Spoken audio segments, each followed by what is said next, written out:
take one step. Let's put one foot in front of the other. Because it's my turn to come over to yesterday. How you doing? It's 2 days down, one more to go, and then now I got to deal with school, dealing with that kind of craziness that's going on. But Welcome to DCC. well, they're open tomorrow. Yeah, so Why are they close to that? because the public schools are closed. Only one day. Yeah, they told the public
You may be seated.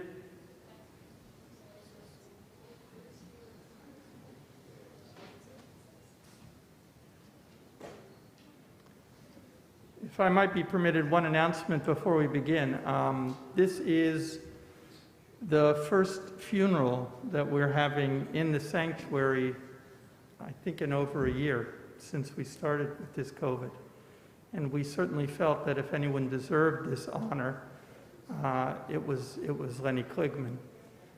So we're pushing our boundaries a little bit. So we appreciate the fact that you're following our protocols. That is, as you're seating, you'll sit in the designated seats that are marked green, that families obviously will sit together. We would appreciate if you would maintain your masks during the course of the service, although the speakers who will be speaking up front will be removing their mask. At this time, for thousands of years, when words have failed us, we have always sought comfort in the words of the Psalms. The cantor will lead us in a recitation of the Psalms.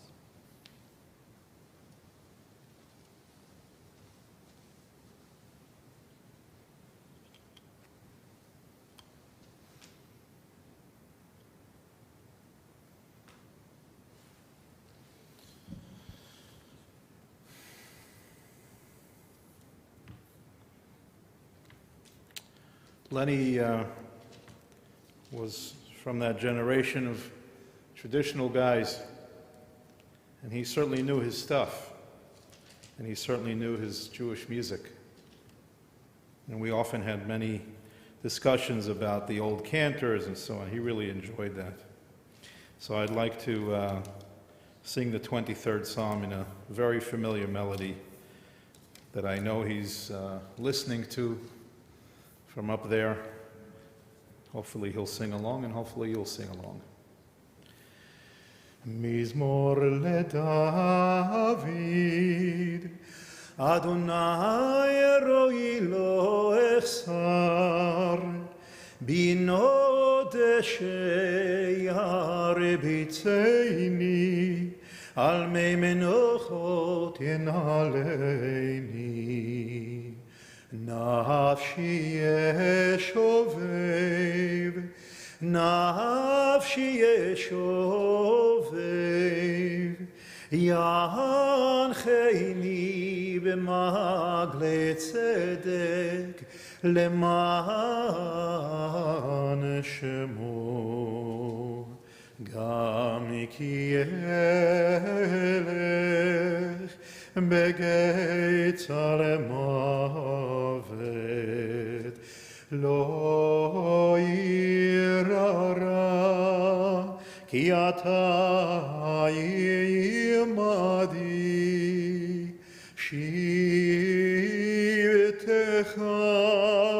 umishanetecha, shivtecha umishanetecha, hema yenachamoni, taroch lefanai shulchan, taroch lefanai shulchan, taroch lefanai shulchan, neged tzorerai, dishanta vashemen roshi, dishaneta vashemen roshi, dishaneta vashemen roshi, kosi revaya.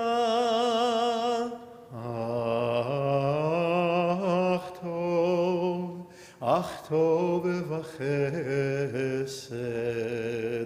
yirdefuni kol yemei chayai,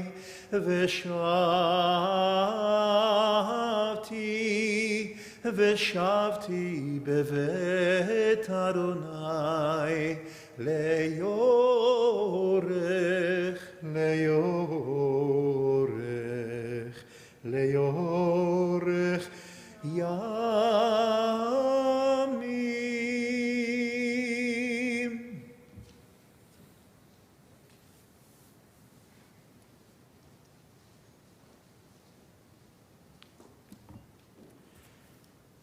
מזמור לדוד, אדוני מי יגור באוהליך מי ישכון בהר קודשך. הולך תמים ופועל צדק ודובר אמת בלבבו. רוגע לשונו לא עשה רעה וחרפה לא נשא קרובו. נבזה בעיניו נמאס ואת ירא אדוני יכבד. נשבע להרע ולא ימיר כספו לא נתן בנשך ושוחד על נקי לא לקח. עושה אלה לא ימות לעולם. O Lord, who shall dwell in your sanctuary? Who shall abide upon your holy mountain? He who lives with integrity, who does what is right, who speaks the truth in his heart, who has no slander upon his tongue, who does no evil to his fellow man, who does not reproach his neighbor. In his eyes, a vile person is despised, but he honors those who revere the Lord. He takes an oath even to his own harm and does not change. Whoever does these things shall stand firm forever. Our God and God of our ancestors, our rock and our Redeemer, 1,000 years in your sight are as a passing day, an hour of night. Our generations come and go while you endure forever. We are always in your hand, O Lord, in death as in life, trusting in your love and in your judgments. O merciful God, strengthen those who mourn the loss of Leonard Kliegman. Help them to look beyond this moment. Help them to realize that death cannot destroy the bonds of your everlasting love. Sustain them with the knowledge of our faith that you will not abandon our souls to the grave, that you will not allow your faithful to suffer oblivion. For you, O Lord, have taught us the way of life. Through you, our refuge, we gain eternity. And let us say, Amen. The thoughts of we who are gathered here today are filled with recollections of Leonard Kliegman. We are bound together by a bond of common sorrow. Our tears join us on the sad occasion of his death. It's not easy to understand death. We are pained by Lenny's passing. There's a gap which his death causes that nothing can fill. And so we are left to grapple with our feelings, to treasure our memories of a life shared and love embraced. And by sharing these memories, by giving voice to these thoughts, we hope to pay tribute to the life of a husband, of a father and grandfather and great-grandfather, and a friend. We each carry our own memories of Lenny, and by sharing some of these thoughts today, and by weaving them together with our own personal recollections, we hope to pay proper tribute to the memory of this incredible life that has come to a close. I would like to give the first words this morning to his family, and then I will add a few thoughts. And we hope that when our words are added to your loving recollections, that we will have done our job and paid tribute to Lenny. So I'm going to begin by calling on two of his sons, on Jeffrey and then Jay, and two of his grandchildren, Matthew and Ross, to share some thoughts. Jeffrey?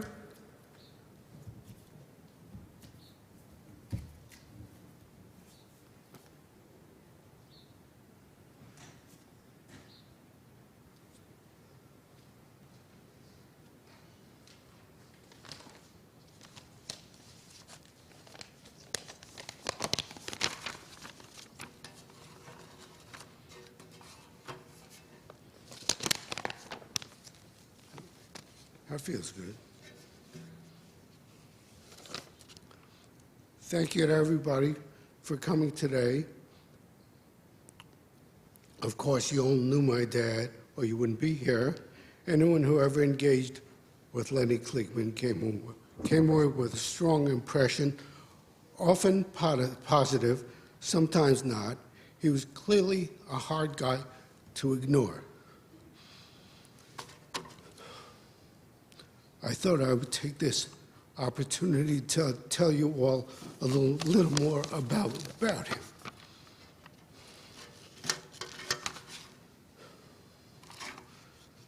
Lenny was born in Brooklyn in 1928, and after a couple of moves, the family settled on East 9th Street in Flatbush area. My dad went to elementary school at the Yeshiva of Flatbush and then to Brooklyn Tech for high school. At the time, the war was going on, and my grandfather thought it might be a good idea if Lenny went to a military academy in New Jersey, so if called upon to serve at some point, he would go in as an officer in the Navy rather than as an infantry recruit.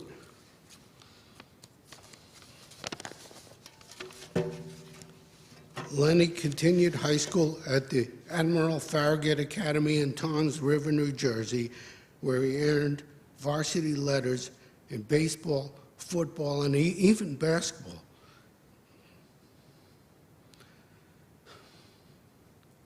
Dad was a catcher on the baseball team, a lineman on the football team, and on the basketball team, he mostly stood under the net and played a physical defense. He also learned how to fend for himself in an unfamiliar, often anti-Semitic environment.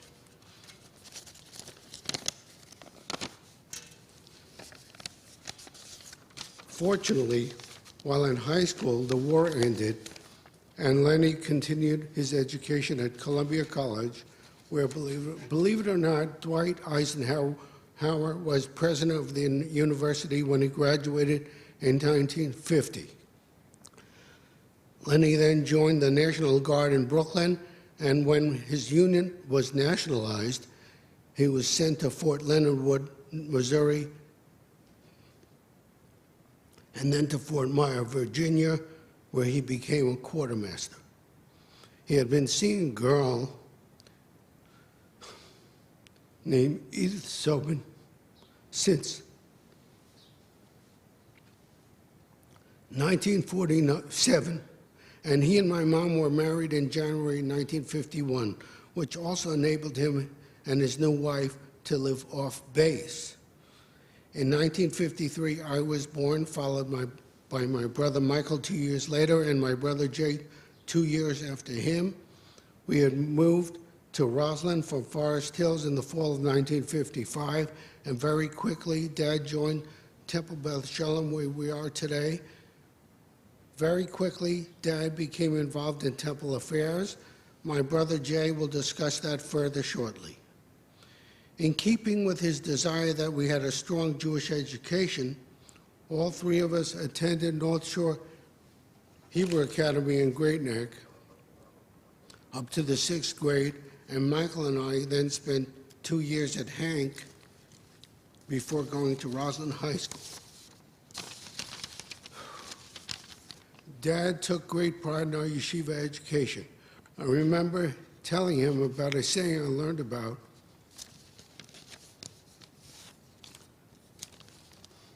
in Pirkei Avot, which he took to heart because it seemed to reflect his general approach. It said, "B'makom she'ein ish tishtadeh lihiyot ish."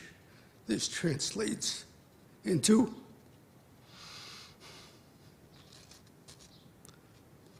I'll give, in a place where there is no man,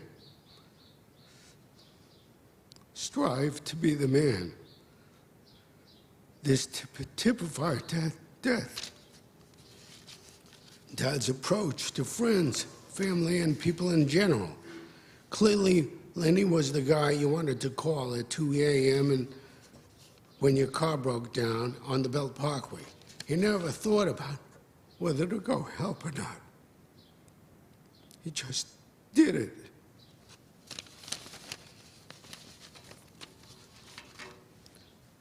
That was a great quality which occasionally got him into trouble. like the time he decided to punch a Teamsters union boss in the mouth when he was blocking the door to our offices during a strike.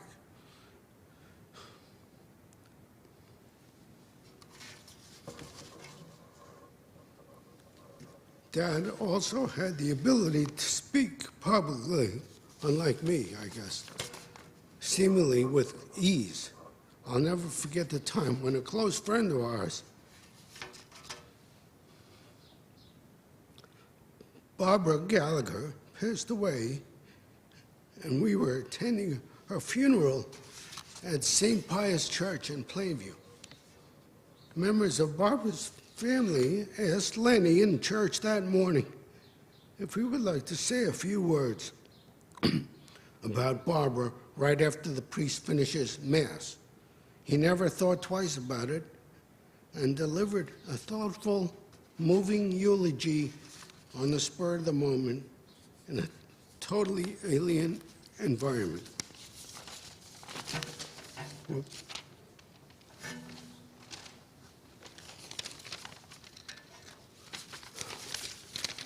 While my father had deep feelings for Jewish culture, he also had very strong feelings for American and Western culture.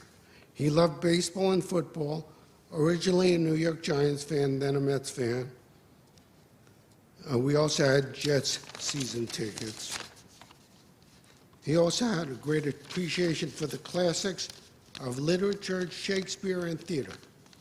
Michael and I often talk about the time when Mom and Dad took us to see Jason Robards on Broadway in Eugene O'Neill's Long Day's Journey into Night, one year when we were both home from college, the longest play either of us had ever seen, brilliant but aptly named. Hard to sum it up, but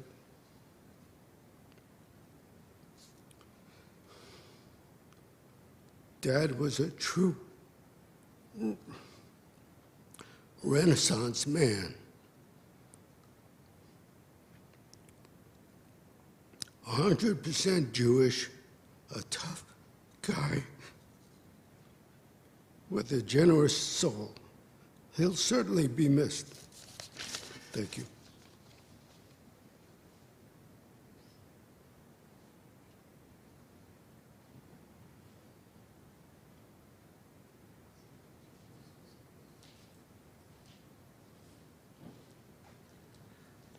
I'm not sure how Jeffrey managed without glasses.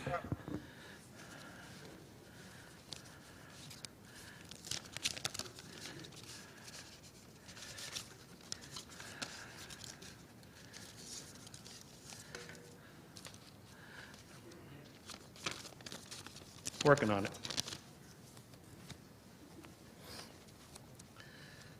As Jeffrey alluded to, stole just a touch of my thunder, he was a sports fan, liked baseball, I think more than anything else, and he was a New York Giants fan. Carol Klinger happens to be here today, and her husband, Bernie, and Dad grew up together, and I believe, I'm virtually certain, at his 70th birthday party, Bernie had given him a New York Giants baseball cap, and it's probably in his apartment somewhere. I didn't get to go look for it. And he was a catcher. He was, what other position would he play? Tough guy's got to play catcher. So I have a little bit of a baseball story, if you will, to tell. It will be brief. And it's also a father and son story. There's no Kevin Costner in it, or Ray Liotta, James Earl Jones, or if anyone even remembers, Burt Lancaster. I'm sure some of the people here will. There's no movie magic, and I've never been to Iowa, although I'm a big fan of Radar O'Reilly, and other than that, I don't know anyone else from Iowa. Nothing against Iowa, if there's anyone here from Iowa. Several years ago, I'd say about 5 or 6 roughly, when Dad was still quite vibrant, but his hip and his knees were betraying him a little bit, I invited him to go see the new Citi Field where the Mets currently play. I parked in the handicap spot and got as close to the building as possible, but it was still quite a walk to try and get to the event. And there really was no easy way to make it easy, but the logistics just weren't there. But we got to our seats, and there in front of us was the beauty of a summer's clear evening sky, not quite dark yet, and the perfectly manicured green grass. I think they played the Phillies, but I'm not sure. I think the Mets won, but I'm also not sure. It wasn't that important. Going together with my father for some comfort that a baseball game can provide. I hope it did for him. I know it did for me. The other side of the coin was attempting to leave Citi Field. Now, anybody who's gone to any type of event there or at the stadium, there is someone that decides to torment you and make it impossible to get out of there. So someone decided that they were going to close every exit except for maybe one. Now, of course, there had to be somebody to blame for that. My father was upset, and of course, I was there, so therefore I was the one who took the blame. After suggesting he take the bus home, we did survive and escaped with, I believe, our love intact. But there always was some battle between father and son between us. In this case, not too big. He took me and my brothers, I believe, to many games. I was more of the sports fan at Shea Stadium. He was, as I said, a Giant fan, and I became a San Francisco Giant fan and then gradually morphed into the Mets. Coincidentally, he happened to have taken his father to one of the World Series games in 1969 and sat in some nosebleed seats. I don't recall what game, but I think that was pretty extraordinary. I almost had forgotten about that. I know how much he loved the game of baseball, but it's really always been about family with him. I'll leave the field of dreams, cornfield moments to your imagination. Thank you very much, Dad, for all you've given me and our family. I do have one other thing here I want to read, which is his words.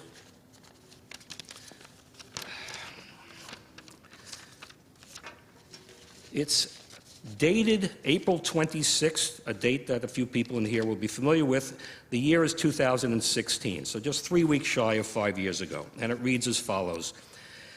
Dear family, on May 22nd, Temple Bus Shalom is having a gala 65th anniversary celebration honoring our rabbi, and as a sideline, saluting members who also have a 65th simcha this year. Since our 65th anniversary was this year, capital letters, and I am the oldest living past president, I have been invited to join the president in offering opening remarks. In view of the fact that the price of attending the gala is grossly prohibitive, but my 88th birthday does occur on that date, I humbly offer the following suggestion. In lieu of whatever expenditure you may have incurred to mark said birthday, please make a contribution to Temple Beth Shalom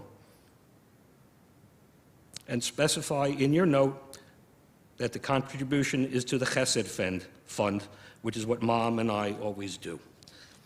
Secondly, at the Seder, in addition to the prayer for Aunt Gladys's speedy recovery, I had intended to inform everyone that for several years she has significantly contributed to the cost of those wonderful annual family gatherings. If you call to wish her well, a thank you would give her a big lift. I should not be getting all the kudos. Her phone number is such and such. With very much love to you all, and totally in awe of reaching number 88. Signed, Dad.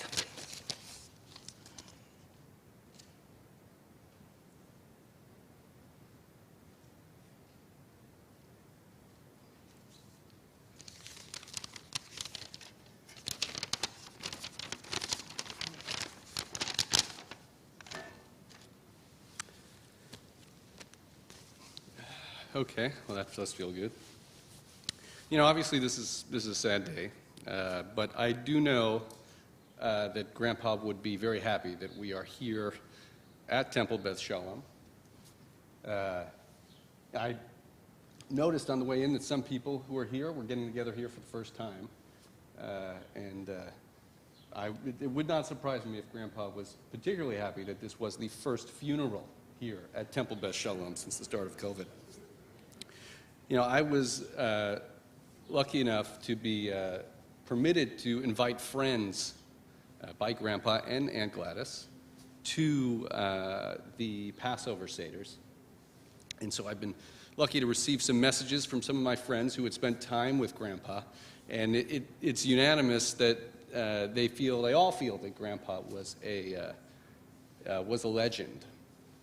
You know, that didn't surprise me. Grandpa had a great command of a room and was terrific at officiating a Seder. Another friend who happens to be here reminded me of an expression, a Hebrew expression, Baal Shem Tov, that means master of the good name. I think we can all agree Lenny Kliegman is a great name. That is definitely the name of someone who should punch a union member in the face. That's a tough guy name. But obviously, less literally, you know, Grandpa cultivated an excellent reputation because he cared about doing, you know, what was right. He had strong ethics and a strong will, and he cared deeply about his family and his friends.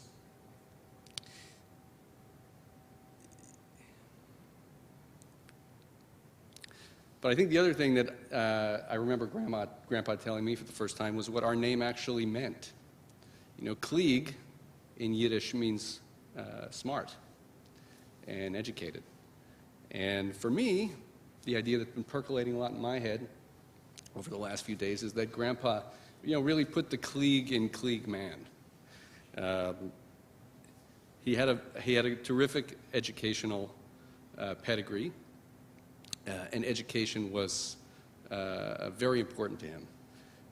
But he was also a prolific reader. He read more books than anyone I knew.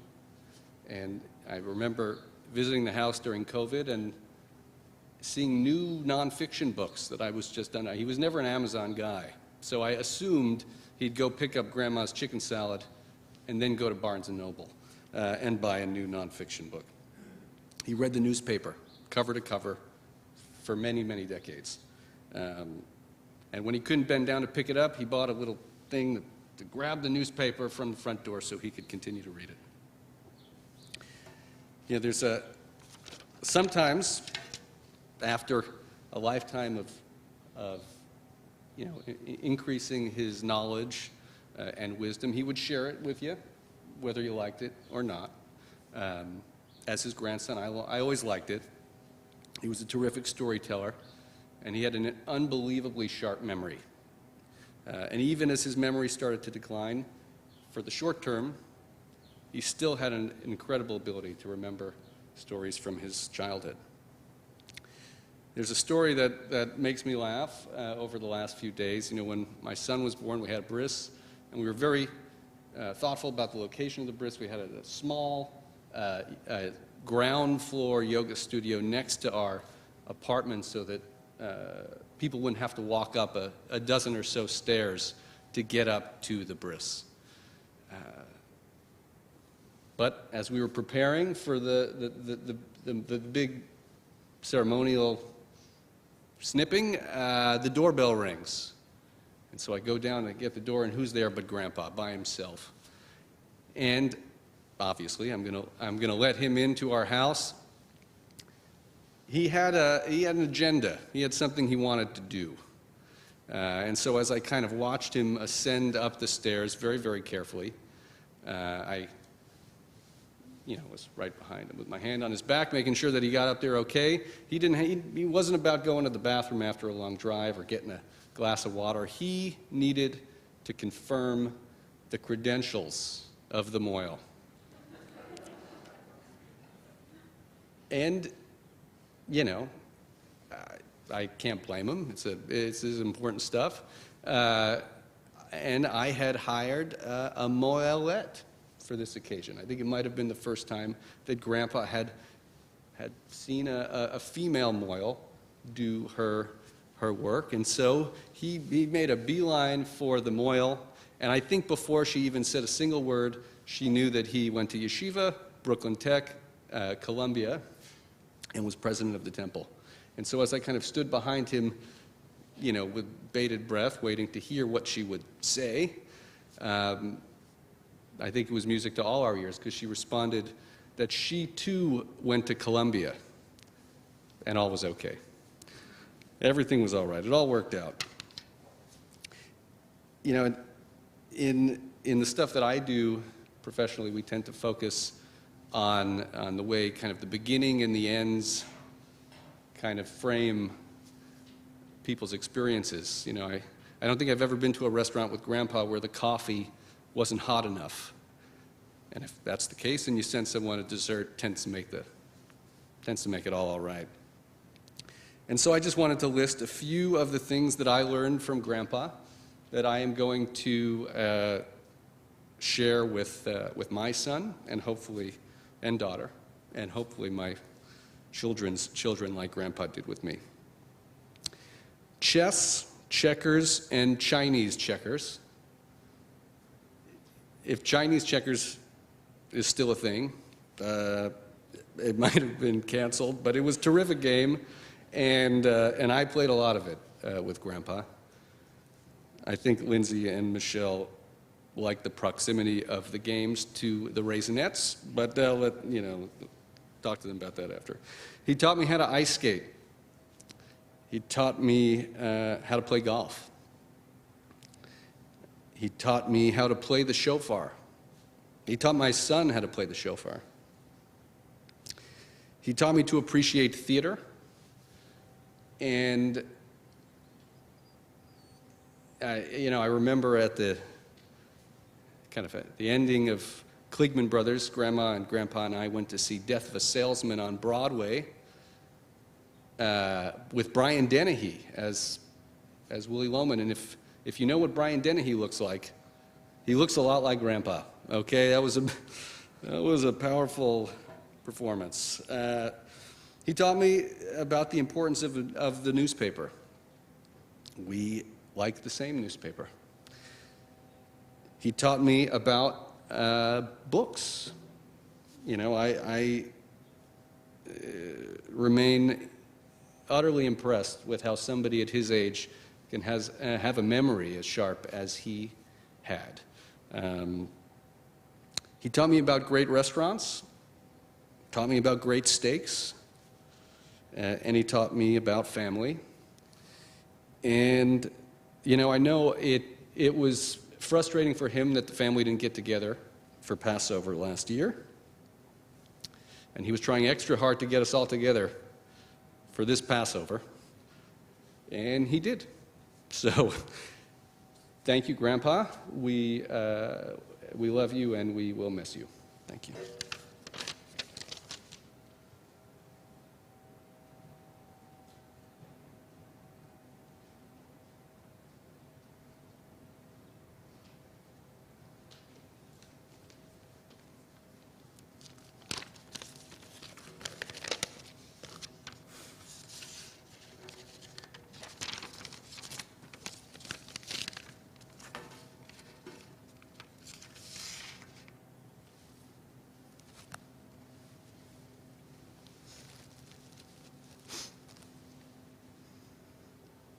Do you know what I used to pay for a meal at Nathan's?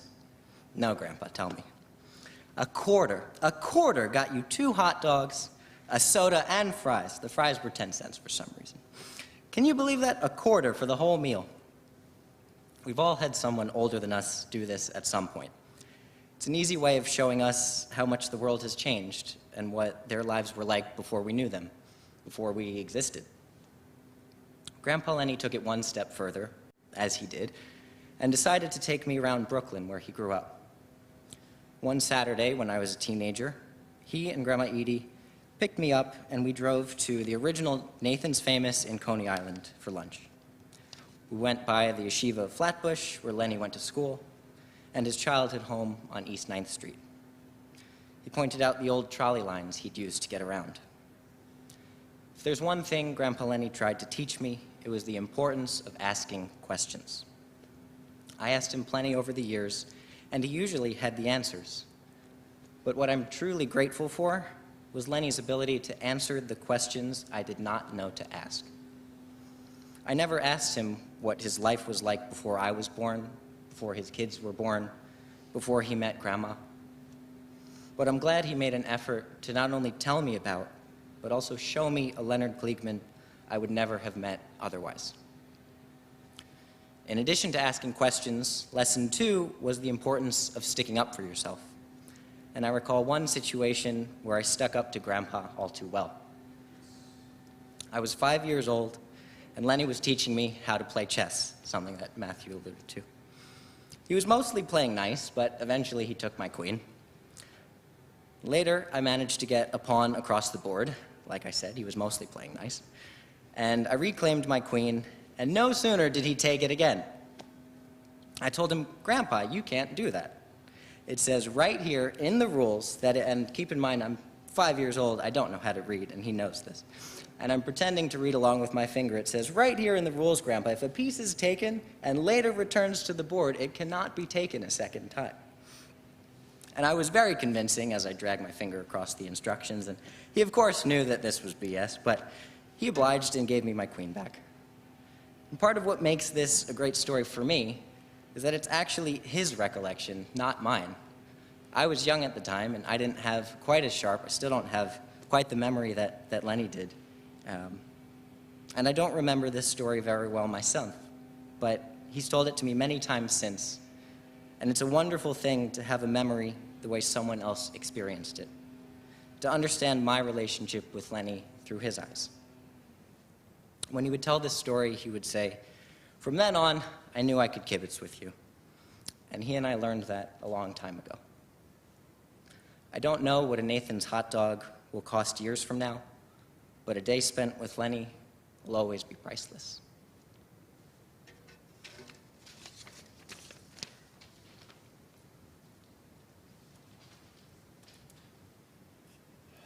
Thank you, thank you. We say, Devarim hayotzim min halev nichnasim el halev, that words that come from the heart enter into the heart. We just completed our observance of Pesach. Lenny was a traditionalist. He loved his faith. He was happy, surrounded by familiar tunes and the words of this place. If he had a second home, this was it. His place, in what used to be called the past president's section, will forever be his place. As I was thinking back over my Passover celebration this year, I was thinking of one of the most unusual symbols of the entire holiday. It's from the Seder. It's the charoset, that concoction of nuts and wine and apples that sits on our Seder plate that's supposed to represent the mortar, the cement that our ancestors were forced to use to make the bricks during their slavery, during their years of hardship to Pharaoh in Egypt. And I have to be honest, I've never quite understood the charoset. Because on the one hand, it's a symbol of something harsh and difficult, and yet it's one of the sweetest, most enjoyable things we eat during the Passover Seder. It's a contradiction that I've never quite understood. How can something at one and the same time be so tough and so sweet? But to know Lenny and to love him was to confront a similar challenge. He could be tough, very tough. He held his principles dearly, and he fought for them vigorously. And yet, whenever I left from one or another of my Lenny encounters, I always had a smile on my face. Like the charoset it left you with a sweetness and a joy. We here at Temple Beth Shalom were privileged to have Lenny and Edith as members for more than 78 years. Since they moved here to Roslyn in 1955, that's not 78, that's 68, right? Okay. My wife's the mathematician, the other Edith. During that time, as Bernice Cohen, Zichrona Lavracha, used to like to say, Lenny occupied practically every position of leadership in this temple, including president. His Judaism was an inheritance of his family, of his upbringing and education. As you heard, a student at the Flatbush Yeshiva. His own father had been president of the East Midwood Jewish Center under Rabbi Harry Halpern, Zichrono Livracha, and you could say that Lenny here was also going into the family business. He cared deeply that this shul never lose its way, never lose its focus, and never lose its priorities as a house of Torah and a refuge for Jews.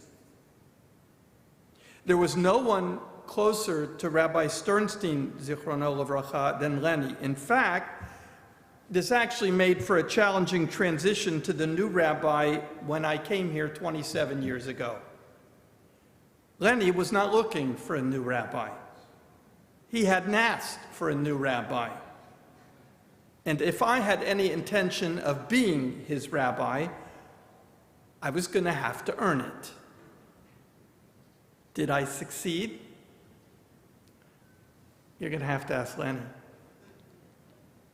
I shared a story with his family that Lenny was a powerful force on our past president's committee. Some of the important issues of our synagogue are required by Constitution to go through the past president's committee before it goes on to the board. The approval of that committee is an important and necessary part of the journey of an important initiative. More than a few current presidents have expressed reluctance to go before the past presidents in general, and Lenny in particular. I would smile with the wisdom of one who bore the scar of my share of battles and say, if you can't get Lenny's approval, maybe it doesn't deserve to be passed. Or more importantly, if you do get his blessing, it will go a long way towards ensuring the success of this endeavor. I almost feel as if I should pause now and give Lenny a chance to disagree, to at least share his thoughts. I think this is the longest that I have spoken in his presence, aside from sermons, without his intervention. I have no doubt that he is listening carefully to everything that we say, and I hope he will be pleased. A compliment from Lenny went something like this. That was a pretty good sermon, Rabbi.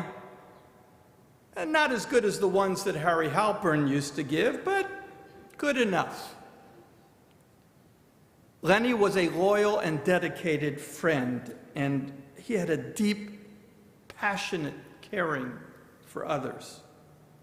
As his cousin Marcia Zichrona Livracha said at his 90th birthday some 2 years ago, Cousin Lenny saved my life. He came to my rescue when I needed someone to rescue me. Or as Howard Maidenbaum, Zichrono Livracha, a lifelong friend, used to say of Lenny, if Lenny was your friend, you didn't need any other friends. Of course, as friendship goes, his 70 years of marriage to Edith is a model that we can all aspire to. They met in Florida. Her father was a customer of Lenny's father, and the rest, as they say, is history. Together they raised 3 children, and Jeffrey, Michael, and Jay welcomed Mary, Sally, and Robin as their own daughters. They celebrated their 7 grandchildren, Matthew and Sophie, Lindsay and Kyle, Michelle and James, Simon and Eva, Aaron and Brooke, and Stephanie and Ross. He lived to see 3 great-grandchildren in Bo and Annabelle and Ellie. He's also mourned by his sister Gladys, who survives him today. Being a macher was not important to Lenny. Being a mensch was. He looked up to the elders of his generation here at Temple Beth Shalom: Bernie Bloom, Harry Brockstein, Ben Hauptmann. For Lenny, these were models of menschlichkeit and leadership.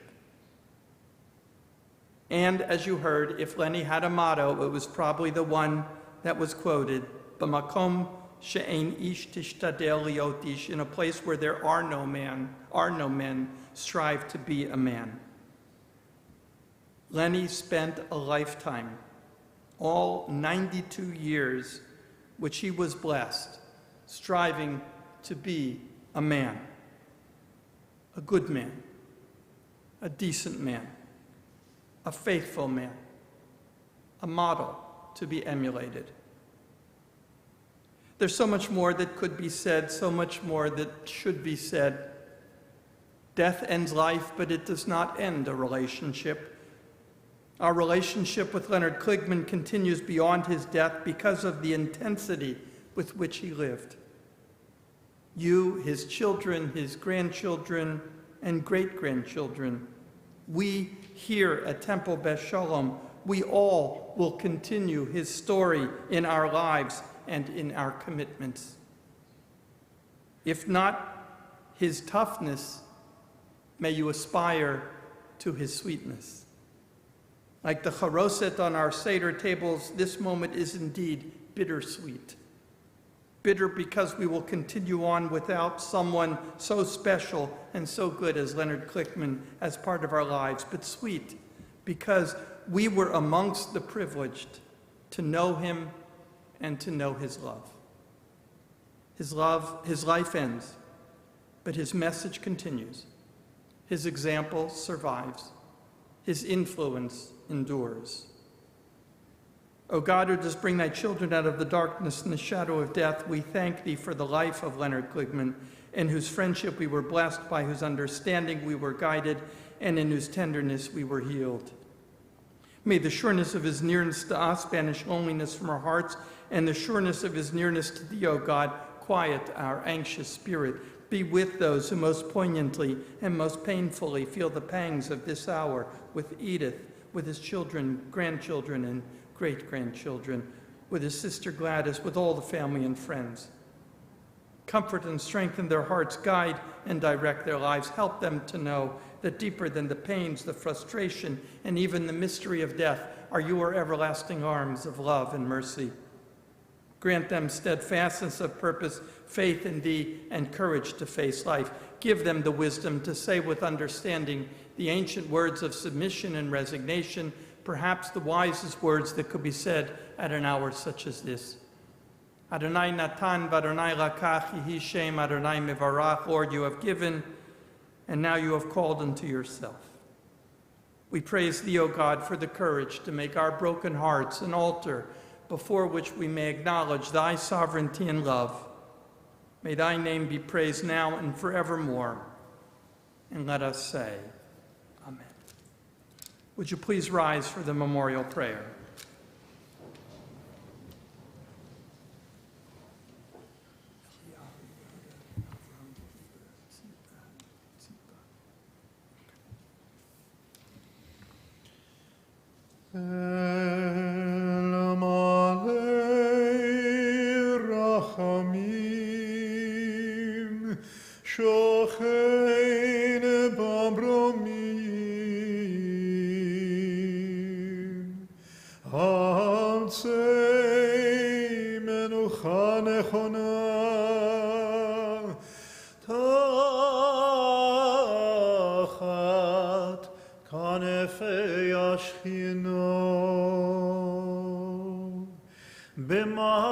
במעלות קדושים וטהורים כזוהר הרקיע מסיירים לנשמות אליהו יהודה בן אברהם וליבה ציפה שהלך לעולמו. בעבור שאנו מתפללים ביד הזכרת נשמתו בגן עדן תהי מנוחתו. לכן בעל הרחמים הסתירהו בסתר כנפיך לעולמים, וצרור בצרור החיים את נשמתו. אדוני הוא נחלתו, וינוח ושלום על משכבו, ונאמר אמן.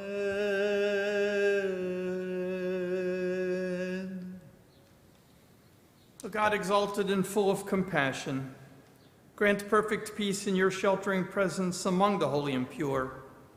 To the soul of Eliyahu Yehuda ben Avraham Veliba Tzipa, to the soul of Lenny Kliegman, who has gone to his eternal home. Master of mercy, we beseech you, remember all the worthy and the righteous deeds that he performed in the land of the living. May his soul be bound up in the bond of life. The Lord is his portion. May he now rest in peace. And let us say, Amen. It is appropriate that this sanctuary is Lenny's final stop on his earthly journey. At this time, as is the custom, I would like to invite our current president, Michael Shore, and our past presidents who are in attendance to come and to accompany Lenny's casket as he departs from this sanctuary for the last time. If you'll please come forward.